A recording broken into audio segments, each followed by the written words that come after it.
এদিকে অবৈধ ইউনিট সরকারের সাধারণ নির্বাচন ভোটাধিকার হরণে ফসে উঠেছে জনতা।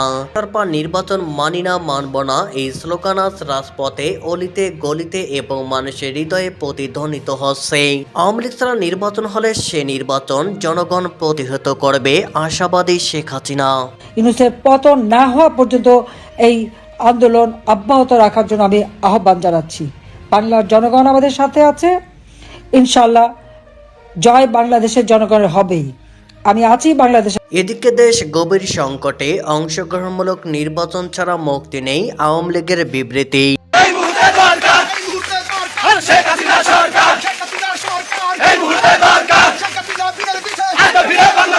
এদিকে জুম্মার নামাজের পর ঢাকার ধামরাইয়ে পুলিশের ব্যারিকেড ভেঙে আওয়ামী লীগ ও ছাত্রলীগের বিশাল বিক্ষোভ মিছিল।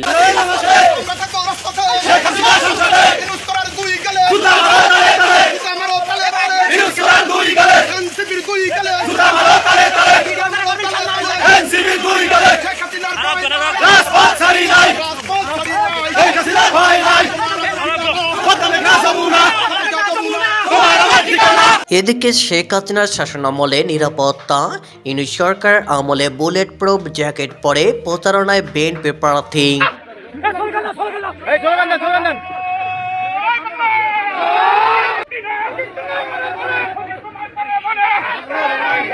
এদিকে আজ সন্ধ্যার পরে শক্তিশালী রূপে রাজপথে নেমেছে আওয়ামী লীগ।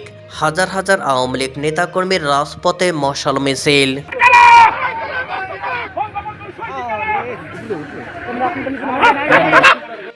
এদিকে কারণ বাজার নিয়ন্ত্রণে দলীয় কোন্দল, রহমান গ্রুপের হাতে খুন বিএনপি নেতা মোসাব্বির।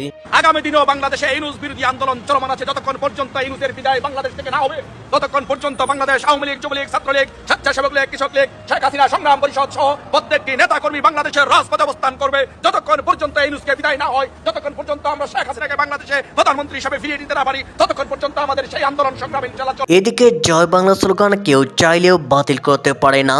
জয় বাংলা স্লোগান মানুষের অন্তরে লেগে আছে, তার প্রমাণ এই ভিডিও। আমরা এই ধানের শীষকে জয় করব, এই আশাবাদ ব্যক্ত রেখে আমি আমার পথ সভার সংক্ষিপ্ত বক্তব্য শেষ করছি। জয় বাংলা। এদিকে অবৈধ ইউনিট সরকারের সাধারণ নির্বাচন ভোটাধিকার হরণে ফসে উঠেছে জনতা। আওয়ামী লীগকে ছাড়া নির্বাচন হলে সেই নির্বাচন প্রতিহত করবে জনতা, আশাবাদী শেখ হাসিনা। অবৈধ ইউনিট সরকারের ম্যাটিকুলাস ডিজাইনের এই তথাকথিত নির্বাচন আজ দেশের মানুষের মনে গভীর ক্ষোভ ও তীব্র প্রতিরোধের আগুন জ্বলিয়ে দিয়েছে। এটি কোনো প্রশাসনিক ব্যর্থতা নয়, কোনো কারিগরি ভুলও নয়, এটি জনগণের ভোটাধিকার কেড়ে নেওয়ার একটি ঠান্ডা মাথার সুপরিকল্পিত রাজনৈতিক নকশা। এই নির্বাচন জনগণের জন্য নয়, এটি জনগণের বিরুদ্ধে দাঁড় করানো একটি সাজানো প্রহসন। একতরফা নির্বাচন নিশ্চিত করতেই প্রায় ৮০% স্বতন্ত্র প্রার্থীর মনোনয়ন পরিকল্পিতভাবে বাতিল করা হয়েছে। যারা ভোটের মাঠে প্রকৃত প্রতিদ্বন্দ্বিতা তৈরি করতে পারত, জনগণকে বিকল্প দিতে পারত, তাদেরই টার্গেট করে সরিয়ে দেওয়া হয়েছে। অথচ একই অভিযোগ, একই আইনি সীমাবদ্ধতা থাকা সত্ত্বেও বিএনপি জামায়াত ঘনিষ্ঠ প্রার্থীদের মনোনয়ন নির্বিঘ্নে বহাল রাখা হয়েছে। এই দ্বৈতনীতি স্পষ্ট করে দেয়, এখানে আইনের শাসন নেই, আছে দলীয় পক্ষপাত আর নগ্ন রাজনৈতিক কারচুপি। দেশের অধিকাংশ এলাকায় বিএনপির স্বতন্ত্র প্রার্থীদের পরিকল্পিতভাবে বাদ দিয়ে ভোটারদের সামনে কৃত্রিম শূন্যতা তৈরি করা হয়েছে। জনগণকে সচেতন নাগরিক নয়, নীরব দর্শকে পরিণত করাই ছিল এই নকশার মূল লক্ষ্য। আরো ভয়াবহ বাস্তবতা হলো, বিদেশি নাগরিকত্বধারী ও ঋণখেলাপি হেভিওয়েট প্রার্থীরাও বিএনপির পরিচয়ে অবাধ ছাড় পেয়েছেন।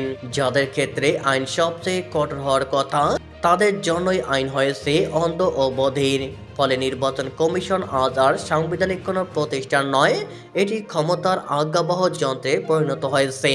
সব মিলিয়ে আওয়ামী লীগ, জাতীয় পার্টি ও 14 দলকে কাগজে কলমে বাইরে রেখেও দেশকে ঠেলে দেওয়া হচ্ছে একটি চরম একপাক্ষিক নির্বাচনের দিকে। এই প্রহসনের মাধ্যমে যে সরকারের গঠিত হোক না কেন, তার কোনো নৈতিক, রাজনৈতিক কিংবা ঐতিহাসিক বৈধতা থাকবে না। এই সরকার জনগণের সম্মতিতে নয়, জালিয়াতি ও দমন পীড়নের ওপর দাঁড়াবে। কিন্তু ইতিহাস বারবার দেখিয়েছে, জনসমর্থনহীন ক্ষমতা টিকে থাকে না। এই কারণে আজ জনমনে ক্ষোভ জমেছে। এই ক্ষোভ বিস্ফোরণের অপেক্ষায়।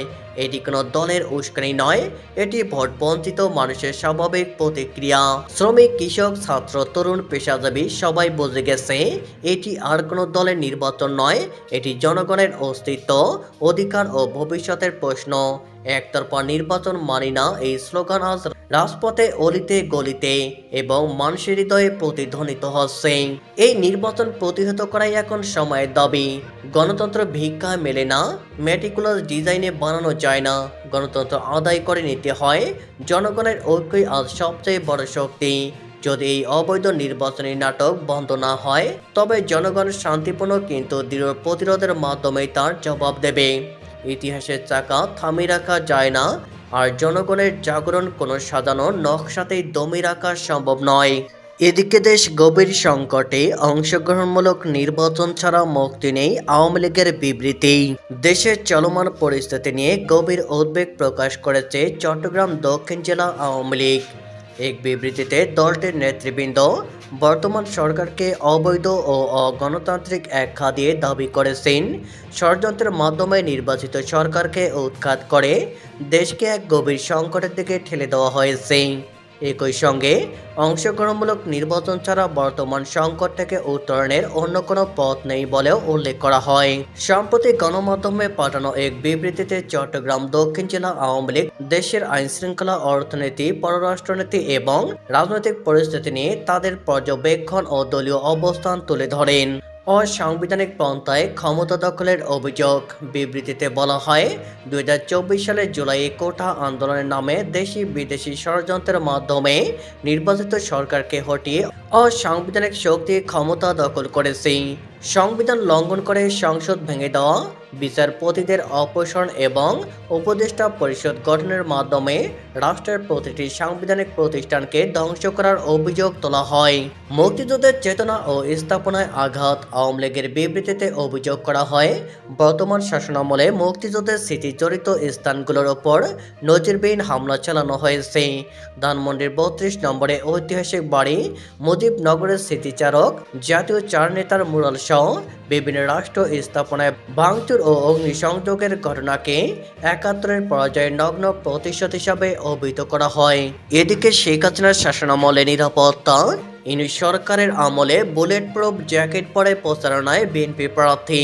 গোপালগঞ্জ ৩ আসনের বিএনপি প্রার্থী এস.এম. জিলানী নির্বাচনী প্রচারণায় নিজেদের জীবনের নিরাপত্তা নিয়ে প্রকাশ্য শঙ্কা জানিয়ে নজিরবিহীন ঘটনার জন্ম দিয়েছে।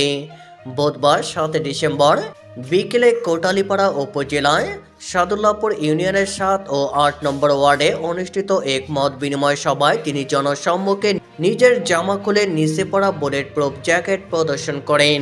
সবাই বক্তব্য দিতে গিয়ে আবেগপ্রবণ কণ্ঠে এস.এম. জিলানী বলেন, জানি না কখন কি হয়, আমাদের জীবনের হুমকি আছে, এটা কঠোর বাস্তব। দেখুন, আমি আজ বুলেট প্রুফ জ্যাকেট পরে আপনাদের সামনে এসেছি। মৃত্যু ঝুঁকি থাকা সত্ত্বেও শুধু আপনাদের পাশে থাকার জন্যই এই ঝুঁকি নিচ্ছি। রাজনৈতিক অঙ্গনে এই ঘটনা ব্যাপক আলোচনার জন্ম দিয়েছে, কারণ বিএনপির প্রার্থীর ভাষ্য মতে বিগত 17 বছর শেখ হাসিনার নেতৃত্বাধীন আওয়ামী লীগ সরকারের শাসনামলে কখনো তাকে এভাবে বুলেট প্রুফ জ্যাকেট পরে নির্বাচনী এলাকায় যেতে হয়নি। অথচ আওয়ামী লীগ সরকারের পতনের পর ডক্টর ইউনূসের নেতৃত্বাধীন অন্তর্বর্তী সরকারের আমলে তিনি নিজেকে চরম নিরাপত্তাহীনতায় ভুগছেন বলে দাবি করেন। রাজনৈতিক বিশ্লেষকদের মতে একটি নির্বাচনী এলাকার প্রার্থীর প্রকাশ্যে বুলেট প্রুফ জ্যাকেট প্রদর্শন দেশের আইনশৃঙ্খলা পরিস্থিতির অবনতিরই ইঙ্গিত দেয়। ইউনূস সরকারের দায়িত্ব গ্রহণের পর থেকেই দেশের বিভিন্ন স্থানে চাঁদাবাজি, রাজনৈতিক সহিংসতা, খুন, হুমকি ও মিথ্যা মামলার অভিযোগ আশঙ্কাজনকভাবে বৃদ্ধি পেয়েছে। একই সঙ্গে শিল্প ও বাণিজ্য খাতেও গভীর অস্থিরতা দেখা দিয়েছে। এদিকে কারণবাজার নিয়ন্ত্রণে দলীয় কন্দল, রহমান গ্রুপের হাতে এখন বিএনপি নেতা মুসাব্বির। রাজনীতিতে স্বেচ্ছাসেবক দলের ঢাকা মহানগর উত্তরের সাবেক সম্পাদক মোহাম্মদ আজিজুর রহমান ওরফে মুসাব্বির হত্যাকাণ্ডের পেছনে কারণ বাজার কেন্দ্রিক চাঁদাবাজি ও আধিপত্য বিস্তারকে কেন্দ্র করে প্রতিপক্ষ রহমান গ্রুপের সংশ্লিষ্টতার বিষয়টি তদন্তে উঠে এসেছে। বুধবার রাত 8:30টার দিকে তেজগাঁওয়ের তেজতরি বাজার এলাকার স্টার কাবাবের গলি অজ্ঞাতনামা অস্ত্রধারী একাধিক যুবক মুসাব্বিরকে কাছ থেকে গুলি করে। এই সময় তার সঙ্গে থাকা সুফিয়ান ব্যাপারী ওরফে মাসুদও গুলিবিদ্ধ হন। গুরুতর আহত অবস্থায় মুসাব্বিরকে বিআরবি হাসপাতালে নেওয়া হলে চিকিৎসক তাকে মৃত ঘোষণা করেন।